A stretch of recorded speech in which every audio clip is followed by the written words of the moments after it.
नमस्कार दोस्तों, स्वागत है आपका एग्ज़ाम प्रेप सेंसाई पर। अगर आप सीटेट का एग्ज़ाम देने वाले हैं और अभी तक आपकी तैयारी बहुत कम है और आपके पास सिर्फ अभी 15 दिन बचे हुए हैं, तो सबसे बड़ा सवाल यही है, क्या अब भी आपके 125 या 130 नंबर लाए जा सकते हैं?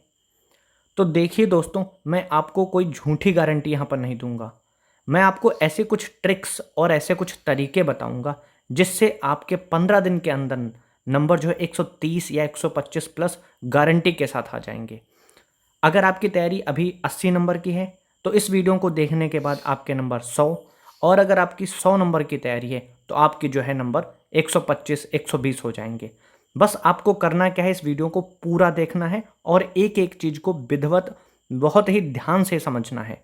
अगर आप इस वीडियो को आज पूरा देख लेते हैं और पूरे एक एक पॉइंट को आप अच्छे से नोटिस कर लेते हैं तो आपके नंबर जो है 120 या 125 नंबर लाने से आपको कोई नहीं रोक सकता है।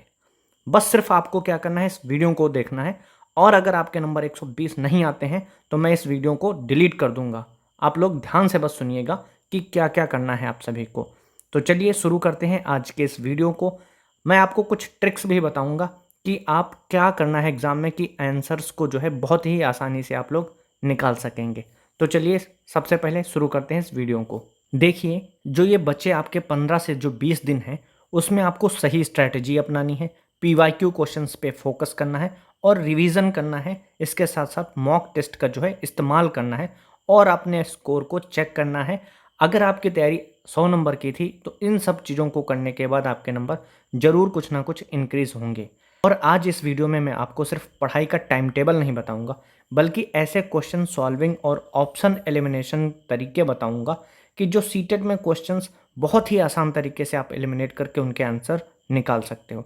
तो इस वीडियो को आखिर तक जरूर देखिएगा। सबसे पहले समझिए कि 125 का टारगेट हमारा, कितने नंबर का टारगेट हमने बनाया है?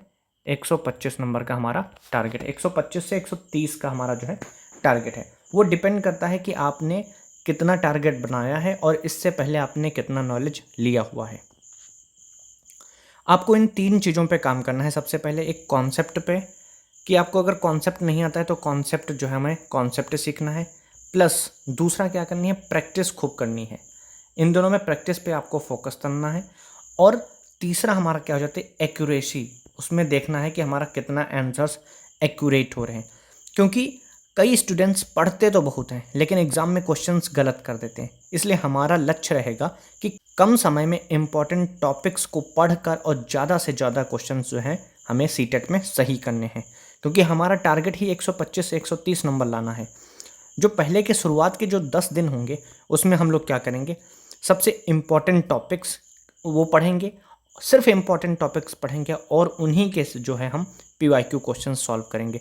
तो पहला आपका हो जाता है, आप सभी लोग नोट करते चलिएगा। सबसे पहला हमारा क्या बताया मैंने आपको, जो पीवाईक्यू हैं इम्पॉर्टेंट टॉपिक्स के हमारे जो है पीवाईक्यू क्वेश्चंस आपको सॉल्व करने, सिर्फ पीवाईक्यू करने हैं। सबसे पहले सीडीपी को मजबूत कर लीजिए, क्योंकि जिसमें क्या हो जाते हैं इंपॉर्टेंट टॉपिक्स, आप लोग सुनिएगा, जैसे पियाजे हैं, Vygotsky, Kohlberg, inclusive education, learning pedagogies, intelligence and motivation. और इसके साथ साथ एक असेसमेंट आ जाता है। जैसे जो इम्पोर्टेंट ये जो हमने बताया आपको टॉपिक, इन टॉपिक को अगर आपने कर लिया, क्योंकि आप समझो सीटेट में होता क्या है, जो 30 नंबर की सीडीपी आती है उसमें से जो हमारे 15 नंबर होते हैं वो सिर्फ आपकी पेडागोजी पार्ट होता है और 15 नंबर बच्चे आपके इन थ्योरीज से आते हैं। तो आपके जो पेडागोजी पार्ट होता है वो बहुत ही आसानी से, उसमें आपको क्या करना है, बच्चे को आप मान लीजिए कि वो भगवान है और उसको भगवान मानते हुए उसके अराउंड उसको सेंटर में रखिए। फिर सोचिए कि कौन सा ऑप्शन गलत है, कौन सा ऑप्शन सही है। तो आपको ये समझना होगा कि इसमें जो है 15 नंबर आपके ऑलमोस्ट फ्री हैं। सिर्फ बच्चे को ही सब कुछ मानना है कि बच्चा ही हमारा भगवान है, बच्चा ही सब कुछ है, उससे आप आंसर सॉल्व कर लोगे। तो इसमें क्या करना है, इन 15 दिनों में शुरुआत के 10 से 12 दिन जो हैं आपके, इसमें सबसे पहले इंपॉर्टेंट टॉपिक्स के कॉन्सेप्ट पढ़ लो, ये जो आज मैंने अभी बताया, और पीवाईक्यू क्वेश्चन सॉल्व कर लिए। उसके बाद क्या हो जाता है इसमें, लेकिन एक गलती मत करना कि सिर्फ थ्योरी पढ़कर आगे मत बढ़ जाना, क्योंकि हर टॉपिक के बाद पीवाईक्यू लगाना बहुत ज़रूरी हो जाता है। क्योंकि सीटेट में कॉन्सेप्ट को सीधे ना पूछकर सिचुएशन बेस्ड पूछते हैं। और फिर लैंग्वेज की तैयारी करनी है। इसके बाद लैंग्वेज में हमारा क्या हो जाता है, कंपैरिजन और पेडागोजी दोनों पे ध्यान देना है। पेडागोजी जो है सेम जो मैंने अभी बताया, पेडागोजी का हमेशा सब्जेक्ट का हो, सीडीपी का हो या फिर लैंग्वेज का, सब में पेडागोजी सेम तरीके से रहेगी। तो आप पेडागोजी का पार्ट आपका आसानी से सॉल्व हो जाएगा। लैंग्वेज में जो है हमें कंप्रहेंशन जो होता है उस पर ध्यान देना है थोड़ा सा। और मैथमेटिक्स, ईवीएस या पेपर 2 जो सब्जेक्ट हैं उनमें एनसीईआरटी बेस्ड कॉन्सेप्ट को पढ़ना है और उनके पीवाईक्यू को सॉल्व करना है। तो आपको समझ में आ गया, पहला तरीका हमारा हो जाता है इंपॉर्टेंट टॉपिक्स को पढ़ो और उसके पीवाईक्यू क्वेश्चंस को सॉल्व करना है। नेक्स्ट जो दूसरा तरीका आएगा हमारा, प्रैक्टिस का टाइम। अब ज़्यादा से ज़्यादा मटेरियल जो है कलेक्ट करने की ज़रूरत नहीं है आपको। एक लिमिटेड सोर्स रखिए, रोज़ पीवाईक्यू प्रैक्टिस क्वेश्चंस लगाइए और एक मिस्टेक कॉपी जरूर बनाइए। क्या बनाना है हमको? मिस्टेक कॉपी बनाना है। ये सेकंड हमारा हो जाता है। एक मिस्टेक कॉपी बनाइए जिसमें आपने गलती की है, उन गलतियों को नोट करिए और उनको दोबारा से वैसी गलतियाँ ना हो ऐसा आप लोग जो है मेंशन करेंगे कि जो गलती हुई है, या लिख लीजिए कि ये गलती हमारी हुई। क्योंकि एग्ज़ाम से पहले आपको पूरी किताब नहीं पढ़नी है। आपको करना क्या है, जो आपने गलतियाँ की हैं उनको बार बार से देखना है कि हमसे ये गलती हुई थी, इस टॉपिक में मुझे कठिनाई हो रही है। तो आप सिर्फ उसी टॉपिक को देख के जाना और अपनी गलतियों से सीखना है आपको। उन गलतियों से सीख के जाएंगे तो आपके नंबर जरूर 120 आ जाएंगे। ये तो आपके 2 पॉइंट हो गए। इन 2 पॉइंटों को आप नोट कर लीजिएगा। उसके बाद हम आ जाते हैं अगले पॉइंट नंबर 3 पर। तीसरा पॉइंट हमारा क्या हो जाता है? अब आती है सबसे इम्पॉर्टेंट चीज़, वो क्या होती है? ऑप्शंस को कैसे एनालाइज करना है। मान लीजिए किसी क्वेश्चंस का आंसर आपको 100% नहीं आता है। ऐसे समय पर क्वेश्चन छोड़ने से पहले ऑप्शंस को एनालाइज कीजिए। लेकिन ध्यान रहे, यह कोई मैजिक ट्रिक नहीं है। फाइनल आंसर हमेशा कॉन्सेप्ट के आधार पर ही चुनना चाहिए। अब एक एक करके समझिए। पहला हमारा क्या हो जाता है, मैं आपको ऑप्शन एलिमिनेशन का तरीका बता रहा हूँ यहाँ पर। जो तरीका नंबर 3 है, इसमें एक ट्रिक नंबर 1, तरीके नंबर 3 में ट्रिक 1 क्या हो जाती है हमारी? निगेटिव और एक्सट्रीम वर्ड। ये इस प्रकार के निगेटिव वर्ड होते हैं या एक्सट्रीम वर्ड इनको कह लो, जो आमतौर पर सीटेट में इनकरेक्ट होते हैं। अगर किसी ऑप्शन में ऐसा लिखा मिल जाए आपको, हमेशा, कभी नहीं, जैसे लिखा मिल जाता हमेशा, हमेशा, कभी नहीं, कभी नहीं, केवल, पूरी तरह, बिल्कुल नहीं, सभी बच्चे, किसी भी स्थिति में नहीं, तो उस ऑप्शंस को आप लोग ध्यान से पढ़िएगा। क्योंकि कई बार ऐसे ऑब्सोल्यूट जो लैंग्वेज वाला ऑप्शन होता है वो गलत होता है। इस तरीके के जो दिए होते हैं कि हमेशा, कभी नहीं, इस तरीके के जो मैंने आपको बताया ये गलत होते हैं। और उनको आप एलिमिनेट करके जो है आप आंसर निकाल सकते हो। एक तो ये आपका हो गया। दूसरा क्या हो जाता है हमारा, इसी में जो है हमारा दूसरा पॉइंट क्या हो जाता है कि उसमें लिखा होगा आप सभी का नॉट या एक्सेप्ट को जो है मिस मत करना। एक नॉट लिखा होता है और दूसरा हमारा लिखा होता है एक्सेप्ट। अगर इंग्लिश लैंग्वेज में देखोगे आप तो एक्सेप्ट लिखा होगा, EXCEPT, एक्सेप्ट लिखा होगा। सीटेट में क्वेश्चन आता है निम्न में से कौन सा सही नहीं है, या फिर आता है निम्न में से कौन सा नहीं है। तो यहाँ एक छोटा सा नॉट पूरा क्वेश्चन बदल देता है। इसलिए क्वेश्चंस में नॉट, एक्सेप्ट, इनकरेक्ट या फॉल्स जैसे वर्ड दिखें तो रुक कर दोबारा पढ़िएगा। जल्दबाजी में ज़्यादा मिस्टेक नहीं करनी है आपको। कई बार होता क्या, आप क्वेश्चन जल्दबाजी में पढ़ते हो, कहीं पर लिखा होता नॉट और कहीं पर लिखा होता नहीं। तो इसमें थोड़ा सा फ़र्क है, इसको समझने की कोशिश।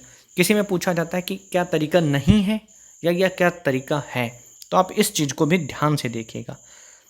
ट्रिक नंबर 3 हमारी क्या हो जाती है, जो ट्रिक नंबर 3 है हमारी वो क्या हो जाती है उसमें कि फर्स्ट और बेस्ट में जो है फ़र्क आपको समझना है। अगर क्वेश्चन पूछता है टीचर पहले क्या करना चाहिए, तो सीधे सॉल्यूशन देने वाला ऑप्शन हमेशा सही नहीं होगा। पहला स्टेप हो सकता है कि बच्चे को ऑब्जर्व करना है। अगर कहीं पर सीधा सॉल्यूशन दिया जा रहा है वो करेक्ट नहीं होगा हमारा। बच्चे को उसमें ऑब्जर्व करना है, प्रॉब्लम समझना है या डिफ़िकल्टी का कारण जानना है।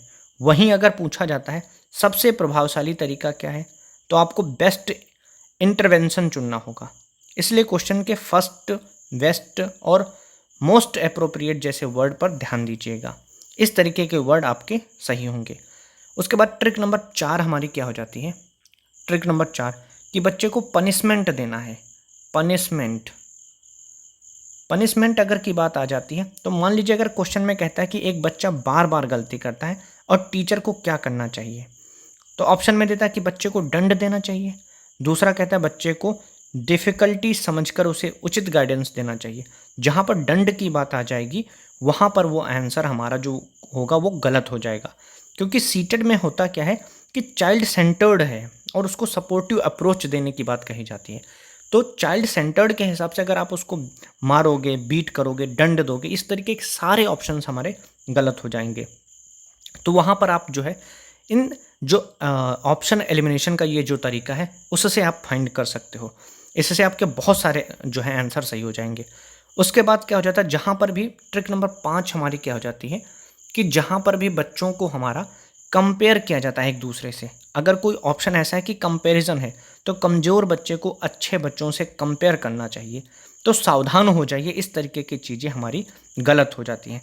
कंपैरिजन नहीं करना है आपको, उनको जो है जो कमज़ोर बच्चा है उनको इंडिविजुअल डिफरेंस समझाना, उनका इंडिविजुअल डिफरेंस समझना है और उनको सपोर्टिव मटेरियल प्रोवाइड कराने हैं। इसके बाद आ जाते हैं हमारे ट्रिक नंबर 6 क्या हो जाती है, जहाँ पर केवल वर्ड लिखा हो, जहाँ पर भी केवल वर्ड आ जाएगा वो ऑप्शन हमारे इनकरेक्ट हो जाएंगे। आप समझ लेना कि वहाँ पर वो तुरंत ही हमारा गलत ऑप्शन है। केवल वर्ड है, हमेशा, कभी नहीं, इस तरीके के अगर वर्ड आते हैं तो आप समझ लेना कि आपका जो है वो ऑप्शन इनकरेक्ट है। इसके बाद आपको एक और हम बताते हैं, ट्रिक नंबर 7 हमारी क्या हो जाती है कि थ्योरी देखकर आंसर मत निकालना। जी क्वेश्चन में पियाजे का नाम देखकर पियाजे वाला ऑप्शन ट्रिक मत कर देना। अगर कहीं क्वेश्चन जो है पियाजे का था और ऑप्शन में भी पियाजे लिखा है तो उसको देख के बस डायरेक्ट टिक मत कर देना। पहले देखिए क्वेश्चन, फिर देखिए कॉन्सेप्ट क्या बात है, कौन से कॉन्सेप्ट की बात की जा रही है, तो उसके बाद ही आपको टिक करना है। नेक्स्ट हमारा तरीका क्या हो जाता है, टीचर सेंटर्ड या चाइल्ड सेंटर्ड। तो पेडागोजी के क्वेश्चन में बहुत यूज़फुल एरिया यही है कि हमको अगर एक ऑप्शन में टीचर सिर्फ लेक्चर दे रहा है और दूसरा बच्चों को पार्टिसिपेट, एक्सप्लोर, डिस्कस और एक्टिवली लर्न करा रहा है, इस तरीके का करने का मौका देता है, तो क्वेश्चन के कंटेक्स्ट के अनुसार दोनों को कंपेयर कीजिए। सीटेट में ज़्यादातर सीटेट में जो है चाइल्ड सेंटर्ड लर्निंग से जुड़े कॉन्सेप्ट को अच्छे से समझना है और वही ऑप्शन आपके सही होंगे जहाँ पर भी चाइल्ड सेंटर्ड अप्रोच को अपनाया जाएगा। जहाँ पर भी कहा जाएगा कि टीचर सिर्फ लेक्चर दे रहा है, वो सारे इनकरेक्ट हमारे हो जाएंगे, क्योंकि आज का जो युग है उसमें सिर्फ चाइल्ड सेंटर्ड की बात की जाती है, चाइल्ड को ही भगवान माना जाता है। इस तरीके की बहुत सारी ट्रिक्स आप अपना के जो है आप क्वेश्चंस एलिमिनेट कर सकते हो, उसमें ऑप्शंस एलिमिनेट कर सकते हो, उसमें आप आंसर निकाल सकते हो। तो आपके इस तरीके से बहुत सारे क्वेश्चंस सही हो जाएंगे जो आपको आते भी नहीं होंगे और आप उनसे बहुत सारे नंबर हासिल कर सकते हो। अब रोज़ जो है फुल लेंथ मॉक लगाइएगा, लेकिन सिर्फ स्कोर देखकर दूसरा मॉक मत लगा लेना। अगर 90 आए तो यह सोचना आज तो खराब गया, देखो कि 90 क्यों आए हैं, कितने क्वेश्चंस गलत हुए, नॉलेज की वजह से गलत हुए या आपकी मिस्टेक्स हुई हैं, कन्फ्यूज़न की वजह से गलत हुई हैं या आपने जल्दबाजी में क्वेश्चन पढ़ लिया उस वजह से गलत हुई हैं। आपको यह एनालाइज करना है और अपनी एक्यूरेसी को और बढ़ाना है। अब लास्ट के जो 2 दिन बचेंगे उसमें क्या करना है, आखिरी 2 दिन कोई बड़ी बुक या नई पीडीएफ की जो है उसको पढ़ने की शुरुआत मत कर देना। सिर्फ शॉर्ट नोट्स पढ़ना, अपनी जो मिस्टेक कॉपी है उसको पढ़ना, इम्पॉर्टेंट कॉन्सेप्ट्स को पढ़ना, पीवाईक्यू क्वेश्चन को लगाना और सेलेक्टेड क्वेश्चंस को ही पढ़ना है, आपको उन्हीं को रिवाइज करना है। और सबसे ज़रूरी हो जाता है नींद और रूटीन को ख़राब मत करना। अपने एग्ज़ाम के पहले दिमाग फ्रेश होना उतना ही ज़रूरी है जितना जो है आपका पढ़ाई। अब पूरी स्ट्रैटेजी एक बार हम लोग दोबारा से रिवाइज कर लेते हैं कि क्या क्या मैंने आपको बताया है। पहला मैंने आपको बताया था कि जो शुरुआत के कुछ दिन है उसमें कॉन्सेप्ट पढ़ना है और पीवाईक्यू क्वेश्चंस भरपूर लगाने हैं। उसके बाद आपको प्रैक्टिस करनी है और मिस्टेक नोटबुक बनानी है और आपको मिस्टेक्स को जो है एनालाइज करना है। मॉक टेस्ट देने हैं, मॉक टेस्ट का एनालाइज करना है। फिर आखिरी के अंतिम के 2 दिन अपनी मिस्टेक नोटबुक को उठाइए, उसका रिवीजन करिए और कॉन्सेप्ट को एक बार दोबारा से रिवाइज कर लीजिए। और क्वेश्चन सॉल्विंग जो है उसमें एलिमिनेशन मेथड जो है अपनाइए। आपको पॉजिटिव वर्ड, नेगेटिव वर्ड मैंने आपको बताए, उन वर्ड को जो है अपनाइए।